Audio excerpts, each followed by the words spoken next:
pretty people, happy Valentine's Day.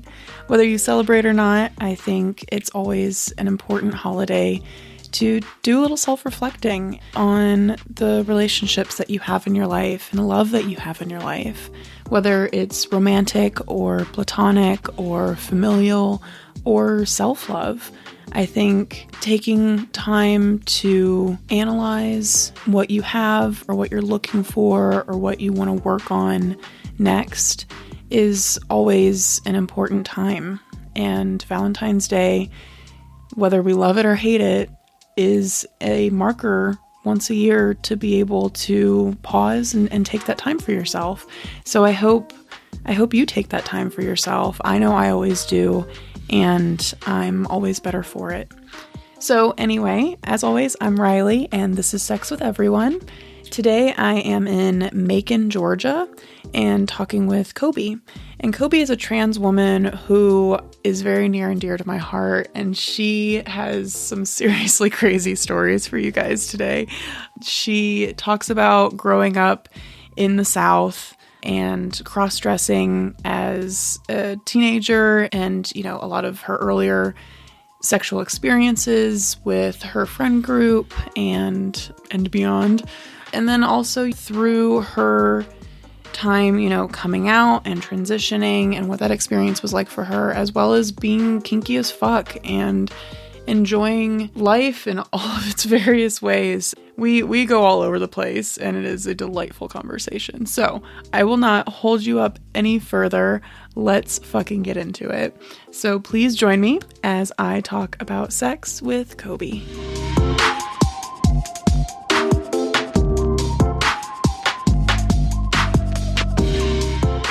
Hey, Coby, how you doing? I'm good, Riley. How are you? Tired. Me too. Regardless, though, I am very excited to be doing this with you. I know a little bit of your story. I know a little bit of bits and pieces of different things that you've experienced and different parts of your identity, and I'm just excited to learn more about you. Little Coby exploration. Yes. Well, I'm ready for this exploratory experience. Probing. Thank you for being my alien. Anytime. Heck yeah. In case you folks were wondering, we're getting weird today. Oh my goodness. In such a good way.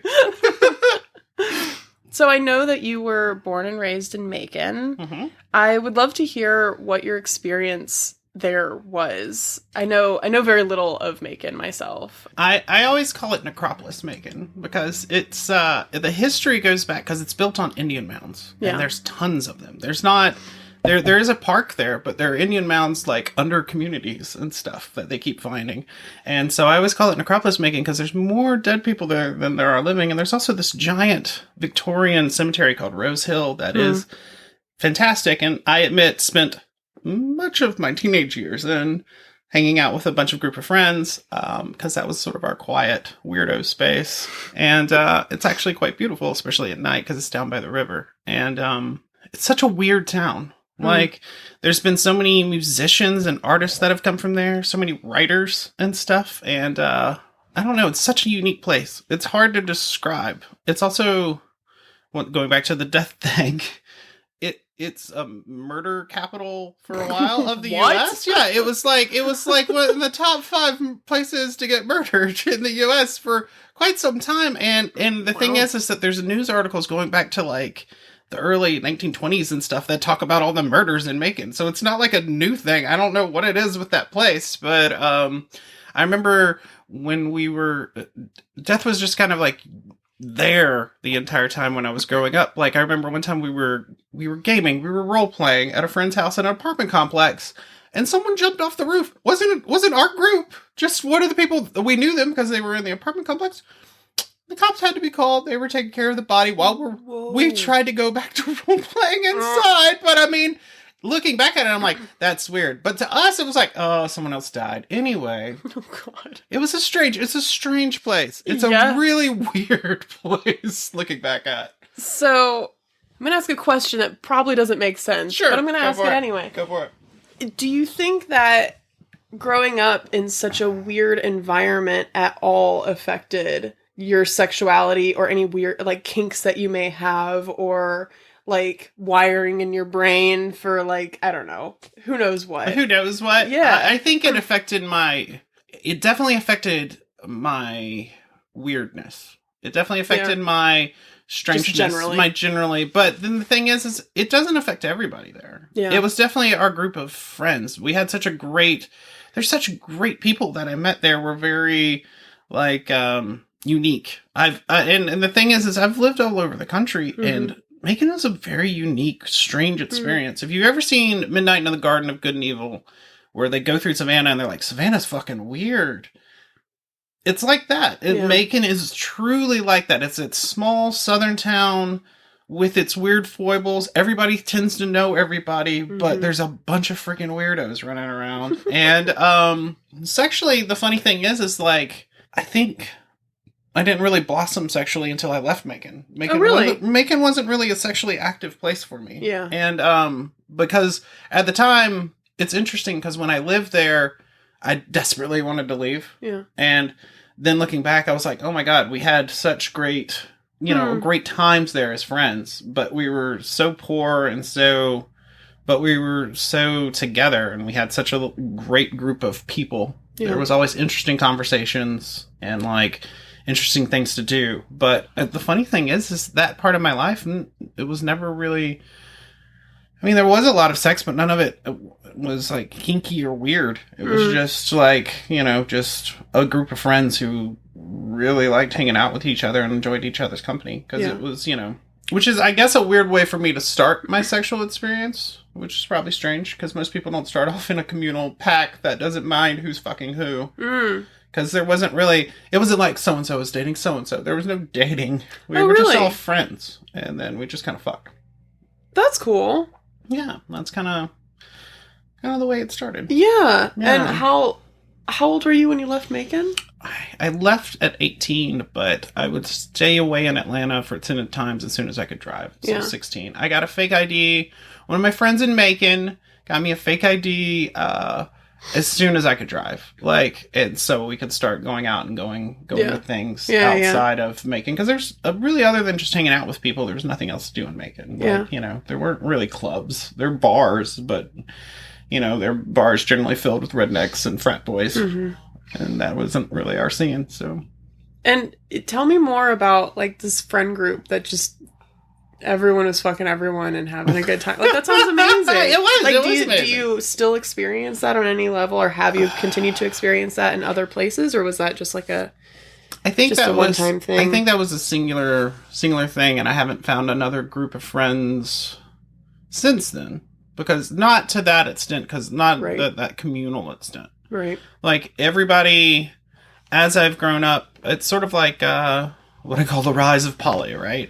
Which is, since probably around 2010, a lot of my groups that I've been around seem to have definitively gravitated to, they don't want just one partner, they want multiples, but if they're with another partner, then they must be dating or something like that. It feels very much like that. Yeah.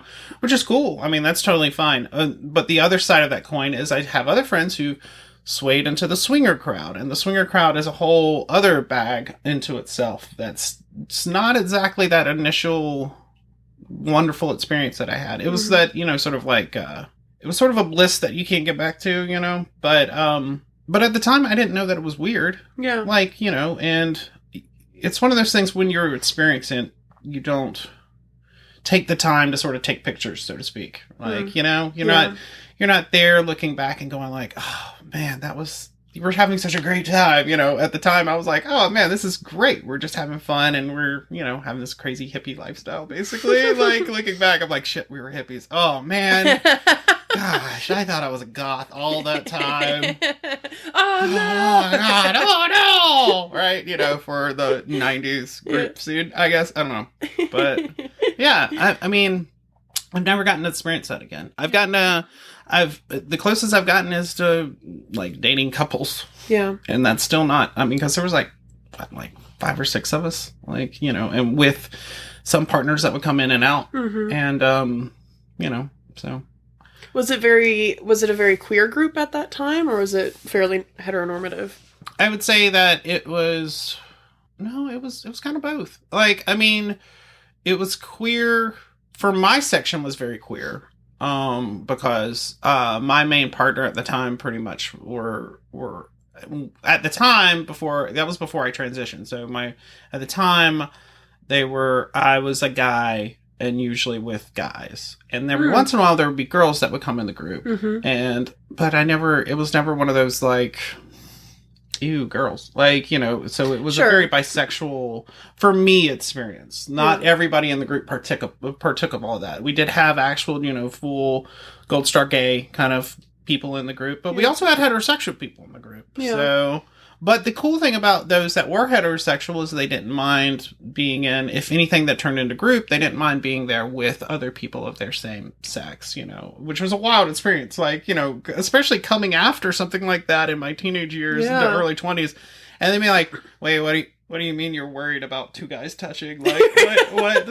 Do you not understand this we have this beautiful other person with us. Like, it's okay. We can touch a little bit. Yeah. That's all right, But sounds like you got spoiled. I was super spoiled. Fuck, I want to go to your high school. Right? Well, and that's just the thing. It wasn't my high school. We actually, I had left. I skipped school so much that I ended up growing. It was from a college group. I met some college friends working in theater. I did a theater thing, and then I got absconded. Well, I didn't get absconded. I forced myself into their group. And you will adopt me. will adopt me. I will be here. Yeah, and then it did lead me to the fetish world. It led me to from that group at a party. That party actually from that group was the first time I got to go out in public cross-dress. Yeah? Yeah, because one of my closest friend and basically boyfriend at the time, if you're using actual standards, we were supposed to go. There's a big college. There's the oldest women's college in the country, in the United States, is called Wesleyan College, and it's in Macon, Georgia. And they used to call it lesbian college because there were so many girls there that liked other girls. But they were having a gender bender party, and the guy I was with at the time, he was like, "We should go." And I was cool. And I got to be a kid in the candy store because the theater that we both met in, this was still while we were doing the play Three Musketeers. The director for the theater was like, "Oh yeah, Coby, you can go pick out anything that you want in the entire upstairs," which was like a warehouse of this building, was just costumes. So like, I was like got to play, basically dress up until I found something fabulous and crazy, and it was amazing. I ended up looking like Lydia Dietz by the time I had this like mermaid black lace cocktail dress that was amazing that I stole, and a mink fur coat. I was like, this is the best. Yeah, that's how I went out. And how old are you? I'm 16. No, I was 15. I actually wasn't 16 yet. I had told everybody I was 16. I was lying my butt off so that the grown-up folk would still play with me. I was a court case waiting to happen. Yes. I was indeed. I remember that party really well because I was being hit on by frat guys who had no clue. And I was like, yeah. And my friend came in and was like, no, and sits me down in the room. And that's when I met my first dominatrix. Oh, at 15? At 15. And I was in the room, and I was very, very drunk because I had gotten a lot of alcohol. And he sits me down, and I'm sitting down on the floor, and he's like, "Coby, you cannot do that. Those guys will beat the snot out of you." Blah blah blah blah blah. He's basically dressing me down, and this girl comes in. Her name's Kathleen, and she was gorgeous. And she used to go to Wesleyan. She wasn't there, but she was back for this party. And she's in her bag, and my friend's talking to me. He's bending over, talking to me, blah, blah, blah, blah, blah, blah, blah. And I see, my friend sees my eyes go wide, because out of her bag, she pulls a flogger. Yeah. And she holds it up like, I found it! My friend's booty is right there, and she just smacks the shit out of him. And I go, I want that. I want that. I want that. That I want. I want that. Kathleen, please come back. So my friend's trying to hold me down at the same time that Kathleen's running out giggling because she was also very drunk and going to get to beat someone. And so that was my first experience with BDSM, was that. And that led me to being at the chamber and all of that stuff. And, right. Yeah. It was wild. It was wild. It was. I'm just blown away that you experienced that at 15. At 15. So, I mean, I was already off to the races very, very quickly. Yeah. Like, insanely quickly. And the funny thing is for as far as transition and stuff is concerned, my friends knew me better than I knew me because they got me a woman's ID. So, like, anytime I went to, like, the clubs, I cross-dressed, not because my ID said that I was a girl. Your friends forced me into it. Which I was like, I'm just a cross-dresser. Like, And I'm like, that's all I am. That's all. That's all. I'm just a pretty boy like David Bowie. No. Turns out no. That was wrong. They knew what they were doing. Yeah. That's amazing. Yeah. So that's how I ended up in being drawn into all of that side. Yeah. God, so that's blowing my mind right now, honestly. Yeah, it was it's a wild experience. And like I said, that was a quintessential weird Macon experience. Yeah. That's something like Macon experience. Well, and the thing too is at the time I remember looking, and there would be like goth magazines that you could order, or like metal magazines, or like, scene magazines. And I'd see them every once in a while when I was out. And that particular dominatrix and some of the other ones, the chamber was a very new, like, warehouse size fetish club in Atlanta. Mm-hmm. It was like, if you're, weird or into fetish kink or like industrial scene or anything like that, this is the place you got to go. It's like cutting friggin' edge. And like, just the head mistress was wandering around this random party I'm in and Macon, so my first like semi-kink experience was with something like that. I was like, I'm going to chase that like a firefly till it's fine. But, yeah. You said that you weren't aware of being trans at that age. When did that realization start happening for you? I kind of fought it forever because I was really hoping I was just a cross-dresser. Mm-hmm. Why? Because being trans is like, it's a whole nother level. I guess it's one of those things when you're weird, there's a part of you. Well, when I was, weird, there was a part of me that was like, man, I really wish I was normal. Yeah. Because like ever since I was in school, like right when I got into school, they were like, you were a gifted kid. Oh wait, you're a behavior problem. You're also going in these classes, like special ed classes. Like they sent me to, like, I got kicked out of several schools before they sent me to the school in, my hometown Macon, where they had special ed and had gifted courses. And like, so I had to be bused all the way across town to actually the richer part of town. So I was like the little poor kid who was in special ed classes, who was in gifted classes. So part of me always wanted to be just normal, right? Yeah. I of course knew it because I always enjoyed it, because my first sexual experience actually was way before all of that. Like my first sexual experience probably was, my mother lived with another woman, and her kid was basically just getting into his teenage years, and we were in the same room, and he caught me cross-dressing one day because I used to play dress up in my mom's stuff. How old were you? I was probably like 8. Okay. Maybe. Yeah. Something like that. And he, being a teenager, he basically just kind of started making out with me and stuff like that. But I really liked the feeling because it made me feel like, I was a girl, right? And so we had this weird relationship that actually weirdly ended in penetration. And for the longest time, it could have been a much worse experience if I felt like I was forced, but I never felt like he really ever forced me, because it was something that I weirdly wanted. Yeah. And that was definitively a definite clue in like, you're probably trans. But trans at that time, I mean, trans isn't what it is now. Like, trans is like every once in a while there's a person that can do it. And like, you'll hear about one, but there's not a lot of them, and I feel like trans really took off probably in the mid 2000s is when it finally was like, it's okay, you can be trans, and that's about the time that I actually was like, screw it, I'm going to transition. But also the other thing is I'm not going to lie, my actual decision to finally transition was around 24, when my chest and everything started filling out, because I used to be really skinny and very small, and I started getting bigger, and I was like, whoa, I'm not going to be able to just pass as well and just be a girl. Yeah. and be a guy. And so I was like, I need to start taking hormones and stuff, like, to try to stop that. And looking back at it, if I'd been true to myself, and in the world we are now, yeah, absolutely. High school, I'd been straight into hormone blockers and stuff like that. Yeah. You know, but in that particular world, I didn't think it was a thing. I didn't think it was something that I could do. And I always thought it would be very expensive and not, prohibitively expensive. Mm-hmm. So there was all of that stuff too. Did you experience any negative experiences, like when you were cross-dressing during that time? Oh, God, yeah. Yeah. I mean, well, but the other thing, too, is that I was fortunate enough to be very sheltered because I was very passable. I was always very passable. I remember when I was working at Earthlink, which was a major internet provider at the time. This is when I was probably like 20. For Halloween, I came cross-dressed. And in a very, very flattering, very revealing outfit.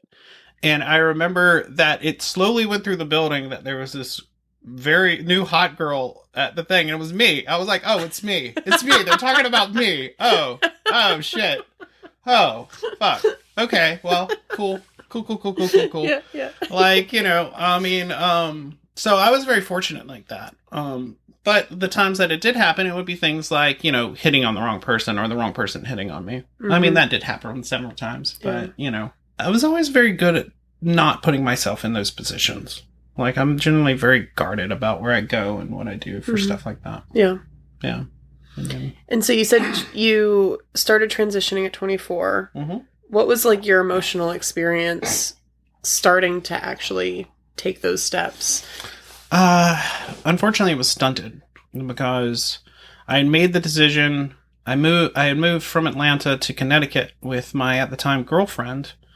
And while I was up there and finally away from Atlanta, because the real reason that I also didn't transition is because I was worried about my family. Because Macon's a small town, and part of my family are very religious and very high up in their church. And the other side are very well known around town, but they're like the party side. So I never really cross-dressed in Macon too much. Unless it was like Halloween or sometime I thought I could get away with it. So I was in Connecticut. I made the decision because it felt right. And then my mom died. And she died suddenly. She died in a car accident. And the thing is like, it was literally a month. She died in July. My birthday's at the end of August. And I was coming down. I was like, I'm going to tell you something because I wanted to tell her face to face. I was like, this is happening. This is what I'm doing. And I wanted her to be the first family contact because she was like a raging liberal hippie. She would have been totally into it. I think she obviously already knew. Like, it's not like she couldn't. There's no way that she didn't know that I was, doing, cross-dressing when I was a kid, right? But when she died, it actually kind of delayed it because I went back to that whole, I need to take care of my family. I need to go back into that mindset. Right. I need to be that. Because that was the other thing I was always pushed as. I'm the firstborn male. I'm supposed to take care of all of this stuff. I'm supposed to be the one that, like... So I went directly back down in that rabbit hole. And it kind of fucked me up. And it fucked me up for like, a year and a half. And, well, it fucked up my whole life. Because I missed my mom. My mom and my dad divorced when I was 3. Me and my mom were like best friends, right? Like... I stayed at my grandmother's house a lot because my mom was still a heavy partier. The thing is that we were like best friends, me and my mom. My grandfather was gutted, and I had to come back and take care of my grandfather because my grandmother and my grandfather, I would go over there every afternoon. They were basically like my pseudo-parents. My mom was like my sister.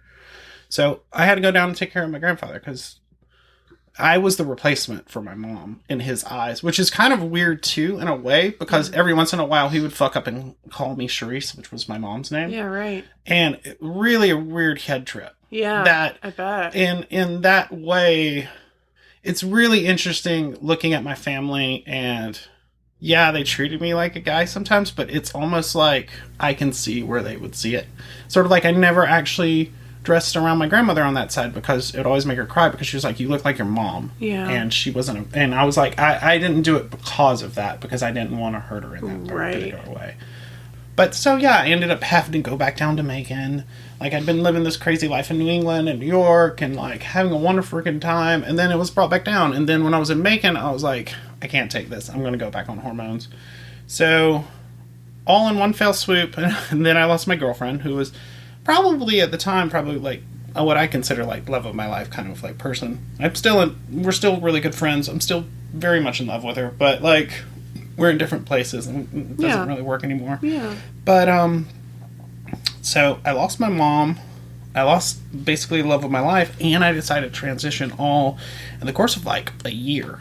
Wow. So my life really went mad for like the next 5, because I really never dealt with all of that, because I was dealing with it all at the same time, and it just, in the wash, individually it had been fine, but together, yeah. It just sent me on a weird, wild, bad ride for the most part. Kind of sent me down the hole, to be honest. And that was like 2007. So I had stopped at 2004 and didn't really start HRT, which is hormone replacement, until 2007, which is when I started. Is HRT the testosterone blocker or the estrogen? It's both. It's both at the same time? Yeah, both at the same time. Okay. So generally they'll start you on both. So they want to block off the testosterone, and then they'll give you the estrogen to start, development for breasts and stuff like that. Your skin gets all soft and nice, and then you cry at Sarah McLachlan commercials. It's great. It's fantastic. It's so good. Awesome. It's so good. I remember, and the messed up thing is, I didn't cry at all. I cried once when they called me about my mom. That was it. Didn't cry through the whole friggin' funeral, right? Which is interesting. My grandfather, blubbering mess. My uncle, gone. My grandmother, same as me. Both of us are just like, yep, can't cry, don't know what's wrong. Anyway, hormones, Sarah McLachlan, murdered me. Yeah, right. Murdered me. Can't take it. Puppies are adorable. Yeah. That's the way it is. Yeah. So that's where I started that particular journey. Yeah. And how's it gone since then? I mean, I assume that you've processed since then. Oh, yeah. So I've processed. I finally kind of divvied it out. I probably should have gotten more mental help at that particular time, but I didn't. Yeah, I've processed it out. My mom's definitely was the first thing I got okay with. My loss of that particular love, I finally got okay with. But, I mean, I will fully admit it stopped me from truly... I honestly haven't been in what I consider a serious relationship since 2007 because of it. Oh, really? Yeah. Why is that? A lot of my major early relationships generally ended about the same way, which is that I was always in a very open relationship. And inevitably, there's like 4 times it happened to me. It was three specific, but where we were basically in an open relationship, and they would start playing around and fucking someone else, and then not tell me. And it's the breaking of trust that, after that trust is broken, there's no way to really get it back. Like, it's always there, it's always gone. And like I said, with the breaking of all 3 things, I just never really got over it, and I never really opened myself back up. But also, transitions changed very much the way that I date. And it changed the way that I, interact with people that I'm attracted with and stuff like that. Tell me everything. Tell me everything. Everything. Yeah, no, that sounds really, that's interesting. Well, so I was a very pretty boy, and I had what my friends lovingly called the lazy hunter style, because inevitably, especially in, I was big time in goth scene, industrial scene, I really didn't have to go after girls. Girls would come to me because, it was just, I was very cute, and I, wasn't an asshole, basically. And, also I was very sexually liberated, too, because of, my wild, who knew, younger time. So, I didn't really care. And, so looking back at it, I was like, oh, yeah, I was a really good, nice person for the most part. I can see why people were like, yeah, Coby's awesome. In that particular way. So I didn't really have to go after women. Guys are always easy. Guys, that hasn't changed. But I'm actually generally more sexually attracted to women than I am with men. Well, that's really interesting. And that's what I thought, knowing you for the last however long it's been now. I've always thought that you primarily were attracted to and dated women, but you just told me earlier that I was when with you guys. were younger that you primarily dated guys. My virginity was taken by a guy. Yes. Yeah, but you also said that you were primarily attracted to guys at that time too. I was, but it's because I think it was an offset of the whole trans things because when I was with a guy, it made me feel more like I was a woman. Oh. And so it's kind of that's why.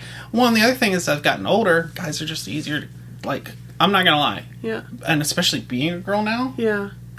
Being a girl and trying to get with a girl is one of the hardest things to do. I cannot tell you how many times after I transitioned, it would be like, all right, I'm with this girl. She's really awesome. Yeah, we're really good friends. Cool. All right, I'm going over to her house. She's inviting me over. Oh, this is going to be great. We'll probably end up making out. It'll be so cool. And I'm helping her with a cosplay outfit. And this is, yep, that's all we're doing. We're just helping each other. Okay, well, yep, nope, now I'm helping you. So, okay. We're just friends. We're just friends, right? Yeah. Right. All right, cool. I fell into the friend hole. I don't know how that happened. I thought I was pretty open about being super into you, but all right, cool.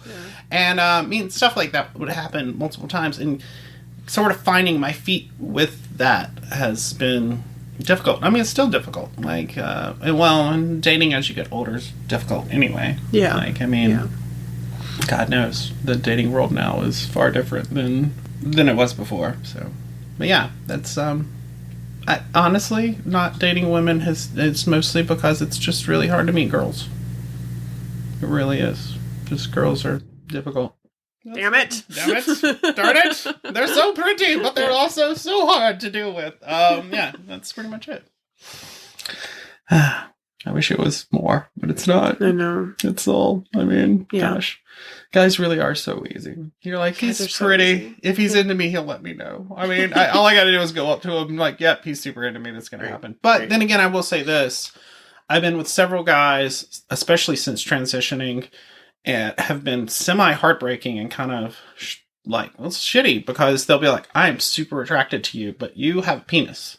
And I am not attracted to a penis. Mm. And so they'll be down for, it's funny how far guys will go, but they'll be like, nope, nothing beyond. I mean, you can give me a blowjob. We can make out all day long and have rough, throw you against the wall, grinding. But if anything beyond that, nope, nothing. Yeah. And, which can be super frustrating at times. Yeah, no shit. I mean, because it's, and most of those relationships devolve into, can you just give me, them being like, can you just give me another blowjob? I'm like, no, I can't. Sorry. I would like some reciprocity, please. Yeah, that's exactly. If you're not going to be into that, we're just friends. Sorry. Yeah. And I'm not with those particular people. I'm like, we can't just make out anymore because, I'm, that will get me aroused, and I don't want to be aroused with somebody that I can't fulfill things with. Right. Yeah. Because that sucks. Although saying that, dear God, how many women have I just made out with and just never had any other things happen with? But I guess it's not as frustrating in that particular thing because there wasn't the offer of going all the way. And then it being like, no. Oh, so with these guys that you're referring to, it's like they were down until... Yeah, until you got naked. And until you got naked, nope. They're like, nope. It's totally, nope. Yeah, that's generally the way it goes. That's so interesting. I mean, and they already knew. Know. Because I'm always open about it. Because right. I'm not going to be in that experience where we get in the bedroom and then they kill me because they're like, oh my God, penis. It's like, no. I mean, actually, I had a hilarious bar experience recently in Charleston where there was a girl that I was hitting on in a gay bar. And she was great. She was rad. She's beautiful. And we're talking and she was like, yeah, I'm a lesbian trap. And I was like, really? She was like, yeah, I'm this and that. I'm a bartender at a gay bar. And I do this, I do this. It was a bunch of very lesbian things. She's like, yeah, and I'm married to a guy for 20 years. I was like, oh, okay. She was like, yeah, I don't know what it is. I don't like vagina. I like penis. And I was like, cool. Well, I got one of those. And she was like, she was stunned. And she was like, but you have boobies. I was like, I do have boobies. But she was like, I'm very intrigued. And I was like, well, if you're in an open relationship, we can maybe do something. Right. And that was a really fun time. But I'm very open about it. It's not like I try to hide it. I mean, unless I do try to hide it. I admit I do try to hide it because I'm worried about my safety usually when I'm out and about with just random people. Mm. But if it's a sexual partner, I'll be very open about it. Yeah. Because why not? I mean, I don't want to ruin that mood once you get it going. Yeah. I mean, why? You've mentioned to me a couple times in the last handful of days, casually talking about getting bottom surgery. Yeah. Is that something that's more on your mind now? It's more on my mind as I get older. Yeah. Why is that?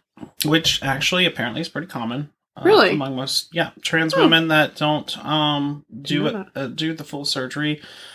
It's become more on my mind because, well, the other thing too is like, I haven't actually, to be frank and honest, just to, like, my stint between sex is usually like a year or two these days. Last time I had sex was actual penetrative me with a girl sex was, I want to say like 2017.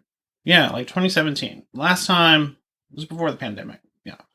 So like, I'll go years without actually doing anything.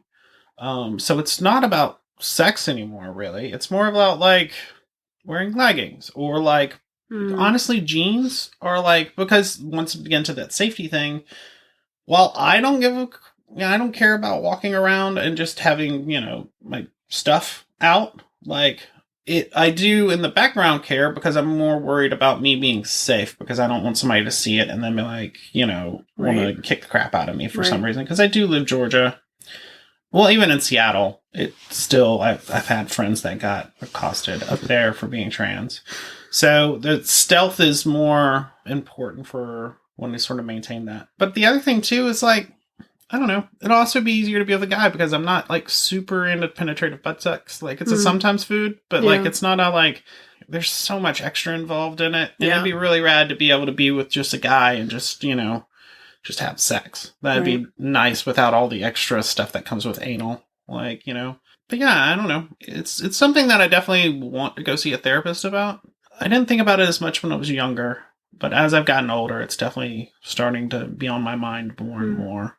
But I'll be perfectly honest, like, getting electrolysis down there and all the other stuff that's involved in that surgery, I am not super excited about, because I really am not super excited about pain. And propane accessories.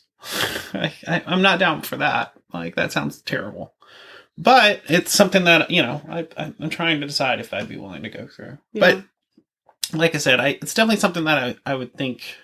I think I'm in a nebulous factor too, because it's the same with my breast augmentation. I want breast augmentation because I want, bigger titties. Mm-hmm. But I think there's a part of me that kind of wants it is because I've been out of a relationship for so long that I don't know. It's kind of like remodeling your house before you sell it. I don't know how to put it. Like, right? Like, I think I'm in that Are you mindset. selling your body? I guess so. I'm selling my body now. Well, I guess you kind of are. I kind of am. I'm camming now, so yeah, I am kind of selling my body. Well, I mean, but at the same time, like, I've had a really bad stint of the last couple of years where I haven't felt that attractive or that I passed, and like, it's been coming back to me more and more, and I think it's because of how long I've been out of relationships and out of having sexual experiences. I don't have any kind of, because obviously since I was very little, sex was very reinforcing of what I thought I was. And so, I don't know. I think that's what sort of kicked it off. Yeah. Is that it's sort of like, how do I fix me so I can get in a relationship in some way? I'm not saying it's like that, but I'm assuming somewhere in my noggin that that's part of it. Yeah. That it's got to be like, I need to do this so that maybe it's that whole getting back to normal thing, I think. Yeah. Which is good and bad in its own way. I think it's bad in most of the way, but yeah.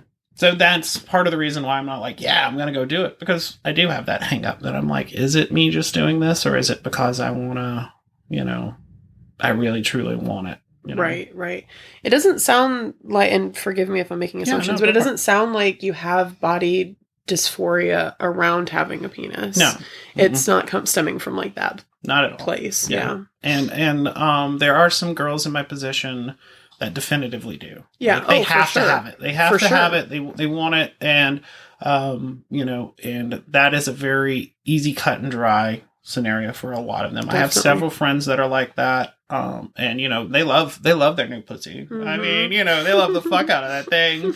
And God bless. And usually very beautiful. They do good work. But yeah, I'm not like that. I mean, because that's the other thing. Actually, the weird thing, talking about body dysmorphia, I was weirdly very comfortable in my skin when I was younger. And after my transition, I think it was like when I said I was starting to show more male traits and stuff like that. It's around that time I started to actually not be as comfortable with my skin. I stopped, like before that, being naked all the time. Yeah, I didn't care. Huh. And then afterwards, after I've transitioned and stuff like that, now I'm actually much more guarded about when I take my clothes off and like stuff like that. And how it's very strange. I've had to relearn how to be more comfortable in my skin again. And it's been that's so interesting. Strange experience. Yeah, because usually I hear the opposite. Yeah, most people they love it, right? But at the same time, and that's part of the. Now I've started going towards the surgery option. I'm like, maybe if I do this, because that is the body that I would like to have. Right. Maybe if I get closer to that ideal, that will help me mentally get into that groove again of being. And I can feel I'm very close. Like I'm very. Mentally, I feel like I'm very close to being there and being very happy in my skin again. But yeah, I think I need that extra bump. Yeah. But I'm still up in the air about the bottom surgery. I actually, part of me is definitively kind of like, yeah, I think I'd probably get away without it. But man, would it make life easier? Like, and boy, would it make it where you don't have a ball drop when you're tucked and driving, and it's terrible. Because if you want a singularly weird, painful experience, is have one of your nuts just go out the side of a panty while you're driving on the road. And you're like, oh, this is the worst thing ever, and I cannot adjust this until I get to a rest stop. Yeah. But, yeah, I don't know. It's weird. Yeah. Yeah. I have a friend who is a trans woman, and she always had very similar feelings about having a penis, and that it didn't bother her, and it was very functional, and she liked being able to, do things with it. Yeah. And didn't really want to necessarily fuck with that. But then she ultimately decided to get bottom surgery and absolutely in love with it. Yeah. Like it completely changed everything for her. And it's just so interesting how before that, she was kind of in that middle space of like, do I, don't I, whatever. But ultimately she's just like beyond stoked about it. And I think it's part of what you're talking about of feeling more just in line, I guess. With what you see in your mind, I guess. Yeah, exactly.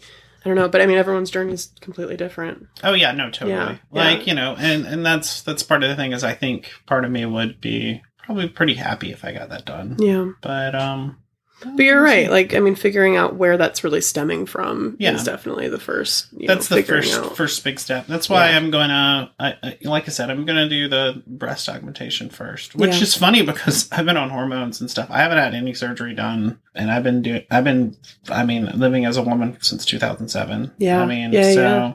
Which has it's been fucking great. But yeah, I think doing it slowly and seeing is probably the best way to do it. Yeah. Like.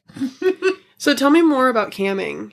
What are you enjoying or not enjoying about that experience? I'm very much enjoying, like I said, the positive reinforcement of being like, oh, I am attractive. That's nice. Who doesn't love that? Who doesn't love that? Right. Who doesn't love people being like, oh my God, you're so hot? Right, anybody needs that ego boost. I like that part of it, but then again, I've always kind of like, because I did pro doming for a little while, so I've always liked being.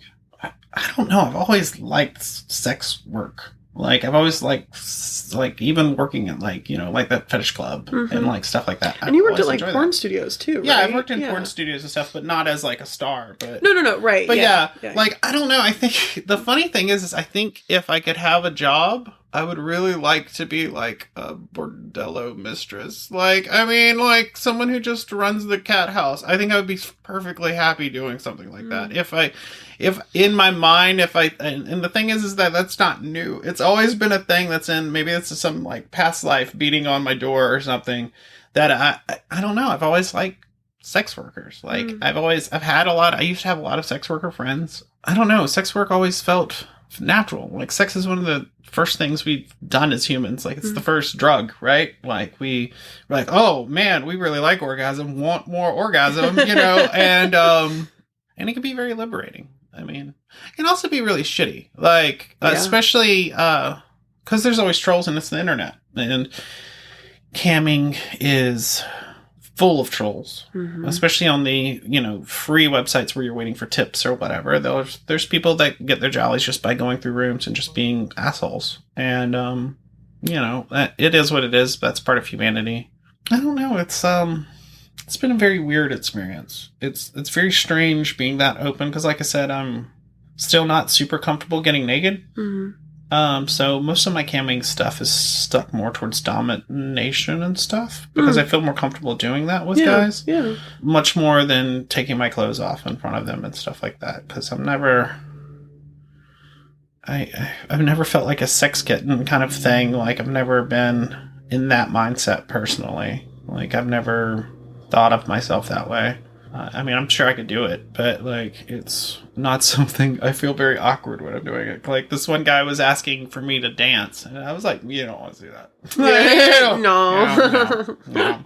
That's going to look so awkward. No, you're going to leave in 2 seconds. You're going to have to give a really big tip if I'm going to dance. And I'm not saying that I'm a bad dancer. I'm just saying, in this particular instance where you're asking me to, I'm put on the spot. It's like the same thing when someone asks me a question. They'll be like, who was the, 18th president? I'll be like, I know it, but right now, do not. Yeah, right. That file is not accessible.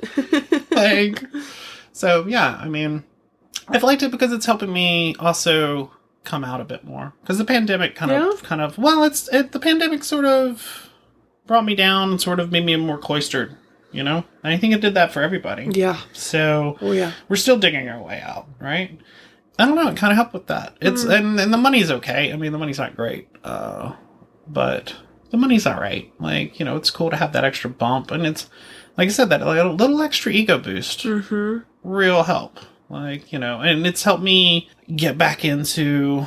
I mean, I've had some other friends that have pulled me back into the kink world recently, like into the fetish party world, and I was like, oh fuck, I miss this part of myself so much. Like, I miss me being able to be that sexual creature that I used to be able to be, and that made me feel, strong and like powerful, but also more me, right? And it's just been so wonderful to get back into that sort of scene, into that sort of area. Did you get out of it because of the pandemic, or was that before the pandemic? Well, that love lost sort of thing, she was super into that particular scene, so I kind of stayed away from it for a long time. So I kind of ran from it, and I had a few pseudo partners that were very vanilla, so I kind of stayed away from it. I was a truck driver for a little while, and being a truck driver does not you cannot lend a hand to doing anything, and even having relationships. It lends to you being on the road and them telling you where to go 24/7. And honestly, it was a terrible experience. I mean, the things that I got to see and the stuff that I got to do was very cool. It's a very cool memory, and I got some great stories and writing out of it. Yeah. But how long were you truck driving for? I was a truck driver off and on for 4 years. And that's over the years. Yeah. I am one of those certified 1,000,000-mile safe driver. Wow. So I hauled things for 1,000,000 friggin' miles in a giant semi. And the other thing that was hilarious is because I had transitioned before I was a truck driver. And I swear to God, anything that I ever tried to fix on the truck, there would be some old guy that would show up and do it for me. Every single fucking time. Hey, little lady, let me help you out. I was told repeatedly, you are too pretty to be driving a truck. Aww. You should be home. I've had people propose to me in the middle of truck stops. I've had people try to take me on trips. I once had an experience where these two guys behind me, when I was at like a Wendy's or something, were like, hey girl. It's like, yeah. It's like, you ever been in a fight? I was like, what? And they were like, well, I mean, no, not like that. Like, just, you have really, really nice shoulders. Like, you have really, I'm like, where is this going? And they were like, I was like, are we about to be a one now? And they're like, no. Like, you would be a good MMA fighter. Like, we're trainers. We have a local gym. I'm like, oh okay. All right. Is that where we're going with this? All right. Thank God you're not about to try to keep the snot out of me at Wendy's. Fucking for real. Yeah. So, thankfully, I passed enough to be fine while I was a truck driver, but that also led to weird stuff where, like, on my window one night when I woke up, there was a sticky note that said, "I bet you taste as good as you look." And that's terrifying because on a truck, he had to get on the side of my friggin' truck and stick that up there. What? So yeah, that was a pretty gross experience. It was awful. But but you tore out of there. Yeah. Oh god, yeah.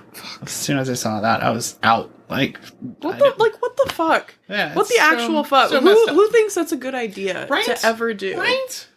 Right? Did you really expect that to work? To work or lead to something? Or were you just trying to be just a disgusting asshole that makes people feel unsafe? Like, exactly. I don't understand what goes through people's minds when they do shit like that. I don't either. Like, what outcome are you hoping for? What outcome are you hoping for? Yeah.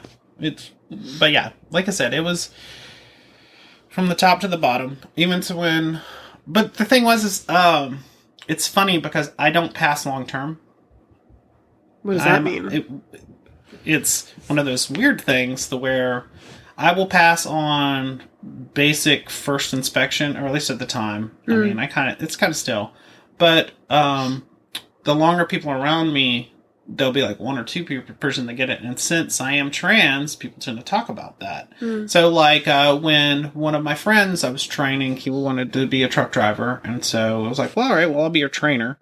You know, and I had to go through training classes, and we had to go to like the main office for the trucking company I was with. And while I was there, he didn't tell me at the time, but later he was like, yeah, they were kind of making fun of the new like she-male trainer that was in the group. And I was kind of pissed at him. I was like, why didn't you fucking tell me that? And he was like, yeah, the bus driver. And like, so then people, I was like, dude, I could have sued the crap out of them. Yeah. But like, also, you should have told me that. Right. Because, you know, I'd rather know something like that. But, you know.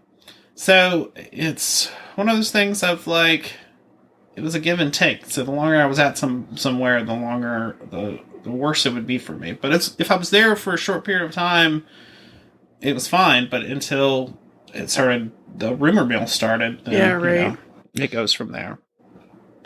You mentioned before that you've, like, lived all over the country. But it sounds like you've been able to find like good groups of people pretty much everywhere you've gone. Yeah. Does that tend to be in like the kink, poly, queer communities, or is it kind of all over the place? Kind of all over the place. Like, I'm a huge nerd, so I end up in nerd communities a lot. The kink communities are sometimes weird because each city has its like. I always say that each city has its own kink. Like Seattle was definitively rope. If you love rope, go visit Seattle for a little while. There's some amazing riggers up there. But I mean, that's their thing. Like they're really into it. But finding your niche in those particular communities, certain communities were better than others for getting in and out of. But I mean, it's still hard. It's still making friends. It's still finding groups of friends that you can kind of like chill into. I mean, I still feel like the Atlanta crew is such a near and dear to my heart crew because I've also noticed as you get older, it's harder to make new friends.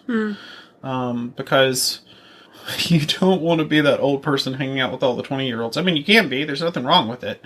But I've noticed that 20-year-olds sometimes don't want to hang out with you because you are extremely old to them. Yeah, you know, I remember being 20 and I remember being like, 30 is that like ancient. It's awful. I mean, but it's not. It's not at all. It's totally freaking fine. But I mean, and I get that. I actually do. I mean, who wants? You know, it's basically it would be like hanging out with your mom. You know, and like when you're 20, you're like, I don't want to do that. I've done that for 20 years, and to you, 20 years is a long time. But now that I'm like over 40 and trucking into the 50s, like. Yeah, whatever. Like, it's just nowhere near as bad, Yeah. So, but, yeah, finding new groups of people, it's just, especially it's interesting coming out, like I said, going into the 40s, because now people are like, the children are gone. Let's go make friends again. So, going back into those particular areas, I try to stay away from swinger groups. Why is that? Because my history of swinger groups, this may have changed and may be different in different cities, is that trans people usually don't go over well in swinger groups. Oh, really? Most of my experiences have been pretty bad. Why is that? Because most of the guys tend to be on the very straight side. And I've actually had some very bad experiences in swinger groups where there would be a guy who was, once again, it's like I was saying, super into me, and then be like, oh, wait, hang on.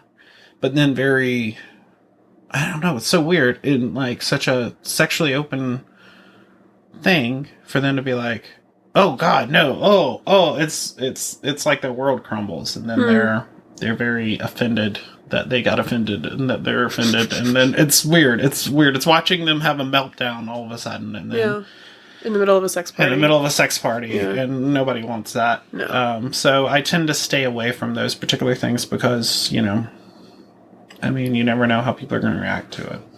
But it's weird that those particular spaces have been some of my worst experiences of being openly like, Frankenstein, monster, you know, that kind of a thing. Fuck. Yeah, it's weird. That's super bizarre. Right? I've also not had, like, great experiences in swinger spaces either. With, it is a little more, like, it's definitely more heteronormative, so it's not queer at all. No. And it's more, like, swappy. Yes, like, swappy. Two couples swap with each other, and that's, like, the only dynamic. Yeah, and that's the only dynamic. And then they're not as great with consent. Like, I'll get people, like, touching me, and I'm just like, who the fuck are you? Like, I generally also tend to stay away from swinger spaces just because of some experiences that I had, admittedly, 5-8 years ago or something like that. Mine but were also back then. Yeah, so maybe they've changed. Or maybe they're different in other communities or something. God, I fucking hope so. I hope so. I fucking hope so. But, I mean, I hope they updated. But, like, no, I'm totally with you. And I had a lot of, it's funny because I was getting, since I transitioned, it's weird because I've gotten to see misogyny so much more firsthand. Really? It was, well, it's like transitioning and having my male friends talk over me a lot. Really? Like once, yeah, being relegated and being like, oh wait, no, I'm a girl now. Yeah. I'm actually, and it's funny because that's how I know that they actually think of me as a girl now. Because they totally start doing all the things that guys do with girls and conversation and stuff like that happens to me. And it was weird dealing with that at first. And these are friends that you had like before the transition. Oh, absolutely. Before the transition. Okay. Like, and the thing is super good friends. Like, not even super, super close friends that are just like, and I'm like, motherfuckers. You motherfuckers. Like, you realize you're doing this and they still do it, but they can't stop themselves because it's just the way that, like, I guess human interactions happen because men have a tendency to just do that. Yeah. That's so interesting. Weird. So bizarre. Yeah. Well, seeing it from the other side, because now also I get to do that, you know, with my guy friends, that I would be the one going and doing stupid stuff, and I'm like, this is really stupid. We should not fucking do this. Now I'm that girl that's sitting back there being like, this is really dumb. We should not do that. This is stupid. And I'm like, you're stupid. We're gonna go do this. I'm like, all right, well, damn. Yeah. Don't die, please. Don't die, please. Don't please don't kill yourself. I guess I'm here to clean up if you do. Yeah. But yeah, no, and it's the misogyny thing that I noticed in swinger circles. Yeah. Very Mad Men kind of swingery. Yeah. That's a good way to phrase it. So weird. But, and also, like you were saying, the pair off thing, because I really enjoy group sex. Like, I love threesomes. Because there's so much play and so fun and, like, you know, just, it's so great. Yeah. And, I also have ADHD and there's always something to, like, do. Right? You can't get bored with two bodies, right? There's something that you can be doing. Like, you know, right? So you gotta keep your mind going. And your hands. And your hands. New fidget toys. New fidget toys. You know, there's places for your mouth to be and your fingers. New fidget toys everywhere. So yeah, that's why that never really got off. Well, it also felt like, to me, with two couples swapping in that way, you know, for people that can find like the perfect other couple to do that with, that where both people are equally as interested in the other people.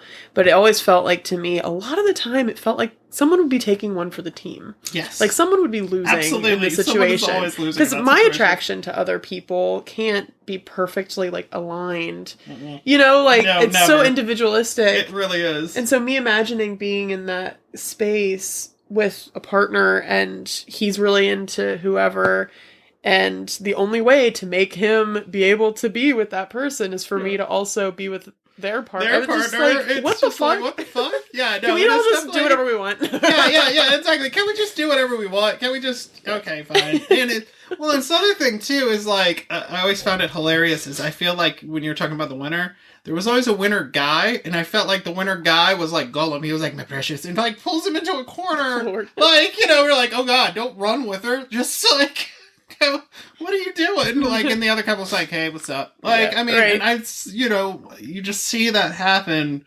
so often. Yeah. Yeah. Again, maybe that's different. Other spaces. No, it could be. I'm not trying to harsh on swinging. I don't want to harsh on that at all. I don't. That's just the because I'm all about non-monogamy and the ways that it can work for every individual couple or every individual. Like, if that works for y'all, like, fucking more power to you. That's awesome that you have that space and other people that vibe in that way. But that's just been my own anecdotal. Yeah, no, it's very anecdotal because, like you said, it was like. After it happens a couple of times and you have a bad experience, and mine were like eight years ago. Yeah. That, you know, I never went back because I had those experiences. Right. And, but kink is also, it's that consent thing. Since I was sort of raised up in kink for the most part as a, 15-year-old. Since I was 15-year-old schooled kinky person, consent's always, well, the other thing is my basis of kink was very, one of my initial masters was, old guard leather. So that came with all of the shitty things from old guard leather. But it also came with all the crazy protocol and stuff. I have a terrible time being at play parties because of it. Because I have a bad time just walking up and being like, hey, let's go do some shit. Like, I need consent. I desperately need consent from the other person, like, before I can do anything to them. Because the other thing is that, like, I'm a kinky bitch. Like, my spectrum of kink goes long and wide. Like, and you can probably talk me into almost any kink. Because, like, I think my kink is being sexual and weird. And if it's naughty, I'm like, yeah, let's do that. Yeah, like, you know, and I can get totally more and more into that. And for me, kink, long time ago, became more about the mental energy exchange than the actual acts. Like, I always find the energy and the mental exchange far more gratifying to me than what actually is happening in the scene. Like, but I mean, don't get me wrong, some scenes are also very physically gratifying, but the mental aspect of it is what I'm in love with. Yeah. Like, because it's so, just, can be so mind-altering. Like, so consent is super important to me. Yeah. And it's the one good thing that I got out of that particular partner. And even though there was a bunch of other really terrible things that old guard leather represents. Like what? I don't know much about. So old guard leather was obviously started as, like, you know, gay guys, you know, and the biker clubs and stuff like that. Most of it is you start as a sub. You must experience everything for you to be a good top. You then work your way up into being a top. And the longer you're here, the more the more power you get, especially in households, because there would be different leather households and stuff like that. And your household would sort of have like a hierarchy. So there would be like a pecking order and stuff like that, which I'm bad about that. I admit that I'm trying to get myself out of. I would love to have a household without the shitty rules, right? Because it's the way that my mind works, which is, which going back to that initial, why the household made so much sense to me is because in my initial, like, sexual experiences, like, what we always call ourselves a pack, where you kind of could have sexual experiences with anybody. That's why in my mind, oh yeah, of course, a leather household, that sounds great. Like, you know, we're basically a family and we all do kinky stuff together and we are sexual stuff. But the thing is that it could be very demeaning because there was a form of consent, but there wasn't like, the master could do whatever the fuck he really wanted to do because he was a master. It was kind of the way that old guard leather works. Okay. It was because he's the one in power. He's like, I'm going to do this. Yeah. And like, you can say stop, but unless it's like hard, safe word, then I'm not. And some of the worst leather masters would just keep going. And there's been a lot of stuff recently with them being really gross. Yeah, no, that's really gross and really, really bad. And I'm glad that we've moved on from that. Like, and especially even the gay men's kink world has moved on from that. Like, but old guard leather was definitely like a 70s thing. Like it's weird that in the mid 90s, there weren't a lot of them still around. I mean, there were, but there weren't like a ton of them. Cause leather's changed a lot, but then again, in leather bars like Eagle and stuff like that, I mean, there's still quite a bit of misogyny in that old, like, guys with guys. That's the other thing too, is that most old guard leather, like, it was all about being very masculine. And obviously me and what we've been talking about, I've been cross-dressing since I was like 3. Right. So like, I always like pretty girl things. Like, I mean, one of my first partners bought me lingerie, and I, that was like, you're forever, right? Like, it was, so I was always into that, and like my master, he hated that. He was never into any of that stuff. And, so it was also kind of kink shaming too, right? So, cause I don't think it's interesting because cross-dressing was never really a kink for me, but looking pretty was, and like, that just made me feel sexy to be in like, that kind of stuff. In that same way that like, anybody like, there's a lot of people that'll wear like sexy underwear and you're like, fuck yeah, nobody else knows, but I know. Right. And I feel powerful because of it. Right. Yeah. But yeah, that was part of the also getting myself out of that mentally starting out. Thank God he wasn't my only kink partner starting out, and I wasn't, just completely in that. But yeah, so I had some bad tendencies from that. But that has made me super conscientious of consent. So, yeah. I mean, which is not a bad outcome. No, goodness, Consent's no. important. No, consent is incredibly important. Yeah. Very good, but it's one of those things that, like, I don't know. It makes me bad at play parties with people I don't know. If I know everybody. Why does that make you bad at play parties? Because I'm you're asking for consent. No, not because I'm asking for consent. Because I have a tendency to want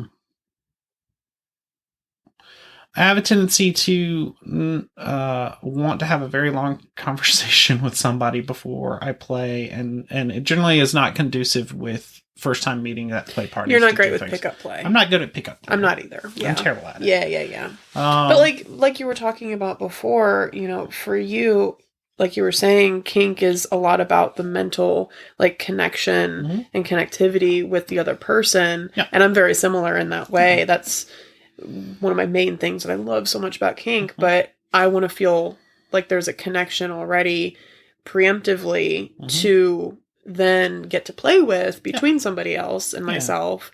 And so I don't have that kind of connection with somebody that a literal stranger that I just met. And it's like, I don't want to get flogged that badly to just have a sensation of flogging. I want to be connected to the person flogging me and feel that like power exchange and energy between the two of us. And so that's why I also don't really like pickup play at all. Don't like the pickup play. Yeah. So I mean, and more power to people who love it. I'm honestly kind of jealous. No, I am super jealous. Every time I go to play parties, every time I go to play parties, I'm super jealous that people can just do it. Like, and gosh, no. Well, and obviously, I'm very bad at pickups anyway. Just like in general, because I'm terrible at dating. I think that's why I'm bad at polyamory. Because everybody's like, "Are you polyamorous?" I'm like, I could be. I don't know. You don't date enough to find out? Yeah, exactly. I don't date enough to like find out if I'm polyamorous. Yeah. I mean, I know I'm open, but I don't know if dating's in my mind, dating's a lot of work, because if I'm dating somebody, that means that they're incredibly special to me and that I put extra effort in them, as opposed to just having friends like I said, with the basis where my friends were initially, we just didn't care about sexuality. I don't connect that with my relationship with a person. So I don't know. It's It's a little weird, which is fine. I mean, it is what it is. Yeah. Well, is there anything else that you wanted to talk about before we wrap this up? Can't think of anything. Okay, is there anything you want to chip on, or you? No, I've been asking all of my questions. All right, cool. Sounds great. Well, thank you so much for doing this. Thank you for really asking me. It was fun. I really appreciate you. I always enjoy our time together. Yeah, me too.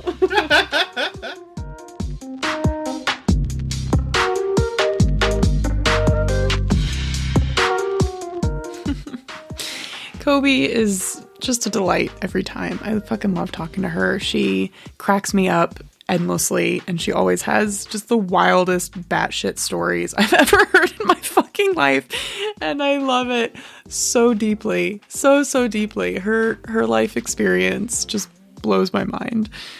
I also really love how she just started her sexual journey with this like incredible group of friends that was all like free love and not getting hung up on who's dating who and the romantic turmoil or whatever. Like, everyone was just enjoying each other in any way that they felt appropriate, and they just had a great time growing up together and exploring that. I just love that so much. I think that is beautiful, and it's just so cool that she got to start her journey that way.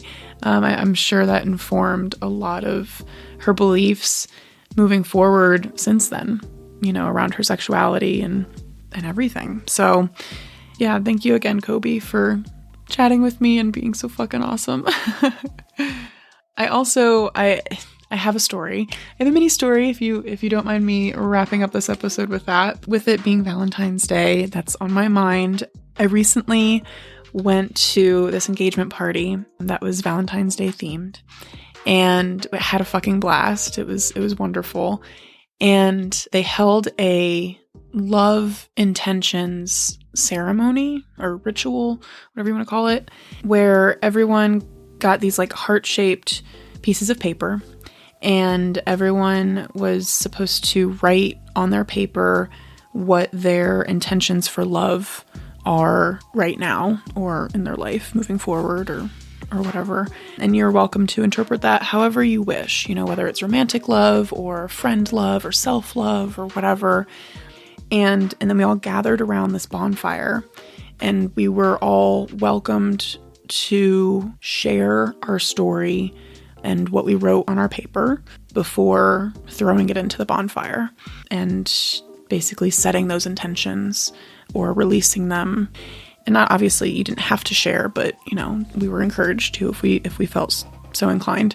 And I wanted to share with you guys. I wanted to be a little vulnerable right now because it's on my mind, and I wanted to share with you guys what I wrote. So I don't know about y'all, but for me, I've noticed this weird experience, how every time I've come out of a major relationship, I have this strange experience where I kind of feel like I have whiplash of like, who the fuck am I again? Like, I don't, do I like doing these things and having these hobbies, or did I only do them because they liked doing those things, and I have to go through this process of like remembering who the fuck I am unpartnered and who the fuck I am unto myself and the things that I do and don't like. It's a weird experience. I don't think I'm alone in that, but maybe I am. So I wrote on my paper to love fully without losing myself, because I'm in this place right now where I'm making a lot of new relationships and friendships, and I'm meeting really incredible people that I like a whole lot, and I can't help but be a little afraid of losing myself again, because who doesn't love losing themselves when you're meeting somebody new and it's new relationship energy and everything's exciting and wonderful, and that free-falling experience is just so intoxicating, right? And so I really wanted to set that intention of allowing myself to love fully, because I'm a very passionate person and I don't know how to half-ass fucking anything. but also intentionally like retain my selfhood and the relationship with myself while also allowing myself to free fall and be passionate and all the things, right? So yeah, that's my intention right now for myself. And it comes from a place of, you know, both like romantic and friend love, but also self-love. So anyway, it was a really beautiful ceremony to be able to experience with so many people and getting to hear where they're at in their lives and their intentions for themselves and the relationships that they have. And I would like to pass that along to you. Whether you do the full-on ritual or not, maybe just take this opportunity to pause for a minute and self-reflect and see what your intentions are for yourself with where you're at right now. I think it's always important to be able to have moments like that, and whether you like Valentine's Day or not, it is an opportunity if you feel so inclined. So anyway, next episode is actually a really special one. I am interviewing Paul in Stone Mountain, Georgia, and they are my ex-fiance. And we, of course, talk about their sexual history, and we get into some deep traumas that they've experienced, but we also get into why we broke up and the ending of our relationship and whatnot. So it's kind of a vulnerable episode for me as well this time around, but it's a good one. And I think he has a story that is worth hearing. And yeah, that's all I'm going to say on that at this point. So definitely keep your ear out for that one. Anyway, I hope you guys all have the most beautiful rest of your week. And until I talk to you again, stay awesome, friends.